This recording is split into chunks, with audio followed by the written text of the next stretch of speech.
बिस्मिल्लाहिर्रहमानिर्रहीम अस्सलाम वालेकुम। प्रॉपर्टी वाला आपकी खिदमत में हाजिर है। उम्मीद करता हूँ आप सब खैरियत से होंगे, ठीक ठाक होंगे। हमारी वीडियो का आज का जो टॉपिक है उसमें हम आपको बताएंगे कि डील करते वक्त प्रॉपर्टी की जो डील हम कर रहे होते हैं उस वक्त हमें किन किन चीज़ का ख्याल रखना चाहिए। उससे पहले मेरे तमाम दोस्त जो मेरे चैनल पर नए हैं उनसे गुजारिश करूँगा मेरे चैनल को सब्सक्राइब कर लीजिए और बेल आइकन पर क्लिक कर लीजिए ताकि मेरी तमाम नई आने वाली वीडियोस का जो नोटिफिकेशन है वो आपको बर वक्त मिलता रहे और कोई वीडियो मिस ना हो। हमारी वीडियोस जो होती हैं वो इन्फॉर्मेटिव होती हैं, उसमें हम आपको बताते हैं कि प्रॉपर्टी का लेन देन जो आप करते हैं उसमें किस किस चीज़ का ख्याल करना चाहिए, किस तरीके से वो बाय करनी चाहिए। तो इस हवाले से जो भी प्रॉपर्टी लवर्स हैं उनके लिए ये हमारी वीडियोस बहुत कारआमद साबित होने वाली हैं। तो बराए मेहरबानी सब्सक्राइब करना ना भूलिए और बेल आइकन पर क्लिक करना ना भूलिए। और हम चलते हैं अपने वीडियो के टॉपिक की तरफ। देखिए, जो हमारा आज का जो टॉपिक है वो ये है कि हम जो डील कर रहे होते हैं, फ़र्ज़ करें कि मैंने एक मैं प्रॉपर्टी लेने निकला हूँ और मैंने प्रॉपर्टी देखी है, वो मुझे पसंद आ गई और जो सेलर है वो डिमांड कर रहा है एक चीज़ की। एक मिसाल आपको दे रहा हूँ जी, वो मांग रहा है जी इस चीज़ के 10 लाख रुपए कि ये चीज़ मैं आपको 10 लाख रुपए की दूंगा।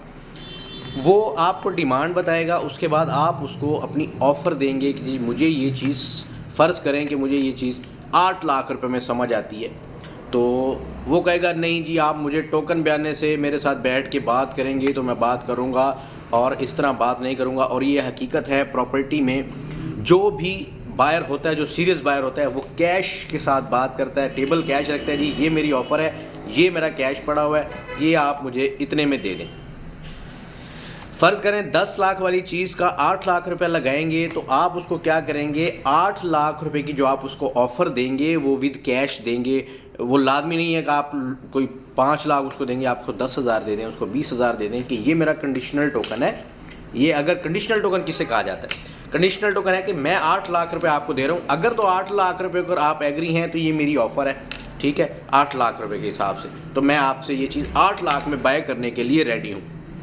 ये होता है कंडीशनल टोकन।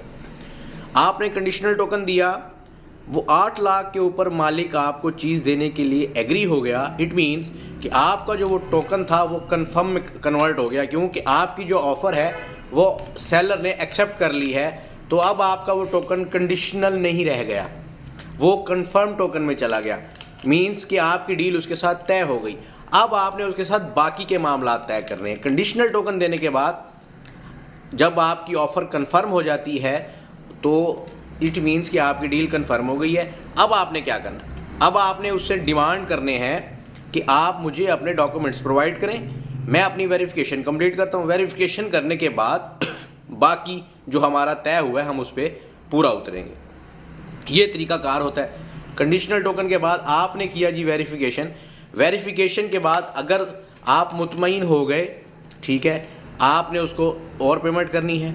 अगर आपका डील में कोई टाइम डिसाइड हुआ है तो आप उससे टाइम लेके उसको कुछ बयाने की पेमेंट दे के उसके साथ सट्ठा कर लेंगे और बाकी का जो उसमें है सारी टर्म्स एंड कंडीशन वो इस टाइम में मेंशन हो जाएंगी। अगर आपकी डील है कैश की तो आपने उसको जो टोकन दिया उसके अगेंस्ट उसने आपको डॉक्यूमेंट्स दिए, आपने वेरिफिकेशन कंप्लीट की, आप ओके हो गए, आप जाएं अपनी रजिस्ट्री रेडी करवाएं, उससे मालिक से फ़र्दे बै लें और रजिस्ट्री रेडी करवाएं और जाके बयान करवाएं, पेमेंट दें। ये हो गया क्लियर। दूसरी चीज़ अब आ जाती है, एक कंडीशनल टोकन होता है जी, आपने कहा जी ये चीज़ 10 लाख रुपए की है, मैं ये चीज़ 7 लाख में बाय करूंगा या 8 लाख में बाय करूंगा। आपने मालिक को दिया 20,000 रुपया कंडीशनल टोकन। सेलर आपको एग्री नहीं हुआ कि मुझे ये ऑफ़र एक्सेप्टेबल नहीं है, मैं इस पैसों पे नहीं दूंगा, तो खैर आपकी डील नहीं बनी। तो वो कंडीशनल जो टोकन है वो मालिक आपको वापस करने का पाबंद है, ठीक है। ये होता है कंडीशनल टोकन कि आपने जो कंडीशन रखी 8 लाख रुपए के ऊपर, उसके साथ आपकी डील 8 लाख रुपए में नहीं हुई तो वो ऑनर आपको टोकन बैक करने का पाबंद है। अगर आपकी डील उसके साथ कंफर्म हो गई, जो आपने ऑफ़र दी और उसने आपको ऑफ़र आपकी एक्सेप्ट कर ली, आपको वेरिफिकेशन के लिए डॉक्यूमेंट्स दे दिए, आपने वेरिफिकेशन कर ली, सब कुछ हो गया, उसके बावजूद अगर बाद में आप कहते हैं जी मैं तो आपसे ये प्रॉपर्टी नहीं लेना चाहता, इसमें कोई मसला ना होने के बावजूद अगर आप कोई उज़र डाल रहे हैं तो आपका जो टोकन होगा वो ज़ाया हो जाएगा। ये प्रॉपर्टी एसोसिएशन के रूल्स के मुताबिक आप किसी के डील कंफर्म करने के बाद हाँ वो इंसान अपनी मर्ज़ी से आपको दे दे तो ये उसकी मर्ज़ी है, लेकिन रूल्स कवानीन के मुताबिक वो टोकन आप वापस लेने के पाबंद नहीं होते। भले वो टोकन हो, वो बयाना हो, नहीं होते। बड़े लोगों के मामलात होते हैं, लोग बयाना दे देते हैं, बाद में इंसान है 100 मसाइल हो जाते हैं, आप डील को कंप्लीट नहीं कर सकते तो वो बयाना और टोकन आपका ज़ाया हो जाता है। ये कुछ चीज़ें होती हैं प्रॉपर्टी के लेन देन में समझने वाली होती हैं। तो मेरा जो आपको बताने का और ये सब बताने का मकसद ये है, देखें जल्दबाजी ना किया करें। आपको चीज़ पसंद आई, आप अपनी पूरी तसल्ली करें। उसके बाद देखें जब आपने पैसे दे दिए ना, फिर आप 2 कदम पीछे नहीं हट सकते, क्योंकि पेमेंट आपकी चली गई। भले वो 10,000 गई, वो 20,000 गई, वो 50,000 गई, वो भले 1,00,000 गई।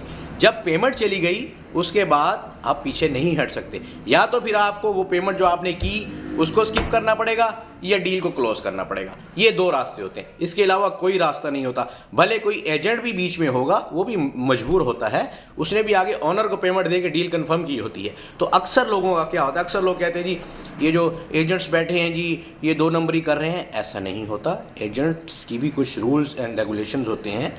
तो आप ठीक हो गया कि आप समझे कि मार्केट में फ्रॉड बहुत ज़्यादा है, और बल्कि फ़्रॉड के बारे में भी मेरी वीडियोस जो हैं वो यूट्यूब के ऊपर अवेलेबल हैं कि फ़्रॉड में भी ख्याल करना चाहिए कि किस तरह हमने चलना है मार्केट में। तो इसलिए तो हर चीज़ को फ्रॉड की कैटेगरी में ना लेकर जाया करें, हर चीज़ को देख कर सोच कर समझ कर चला करें। और जो डिसीजन आपने एक मरतबा ले लिया, डील कन्फर्म हो गई, तो देखें फ्रॉड की भी कैटेगरीज होती हैं। अब आप अपने हाथ से खुद उसको पैसे दिए बैठे हो और आप खुद अपनी बात से पीछे हट रहे हो और फिर बाद में आप कहें कि ये तो फ्रॉड हो गया, ऐसा नहीं होता है। फ्रॉड के तरीक़ाकार और होते हैं, और फ्रॉड वो होता है कि आपको दिखाई कोई और चीज़ जाए और दी कोई और चीज़ जाए, वो फ्रॉड में आता है। जो चीज़ आपको दिखाई जाए वही आपको दी जाए, उसके अगेंस्ट आप पेमेंट करें, और अगर कोई मामला आपका ऊपर नीचे आपकी तरफ से हो जाए फिर आप कहें ये फ्रॉड है, तो ऐसा नहीं होता। ठीक है, मोहतात रहा करें, मोहतात रहना बहुत ज़रूरी है। लेकिन कुछ लोग बहुत ज़्यादा मोहतात हो जाते हैं तो वो भी उनके लिए नुकसान का बायस होता है, क्योंकि जो बहुत ज़्यादा मोहतात हो जाता है तो वो फिर कभी बाइंग कर ही नहीं सकता। जो कानूनी पेचीदगियाँ होती हैं उनको क्लियर करें, फिर अपनी बाइंग सेलिंग करें, कोई मसला नहीं है। तो उम्मीद करता हूँ मेरी आज की वीडियो आपको पसंद आई होगी। इसको लाइक और शेयर ज़रूर कीजिएगा, सब्सक्राइब करना ना भूलिएगा। मेरे चैनल को सब्सक्राइब करने के बाद बेल आइकन पर लाजमी क्लिक कीजिएगा ताकि तमाम नई आने वाली वीडियोस का नोटिफिकेशन आपको बर वक्त मिलता रहे। मोहम्मद ज़मान सदीकी प्रॉपर्टी आला को इजाज़त दीजिए। अल्लाह हाफ़िज़।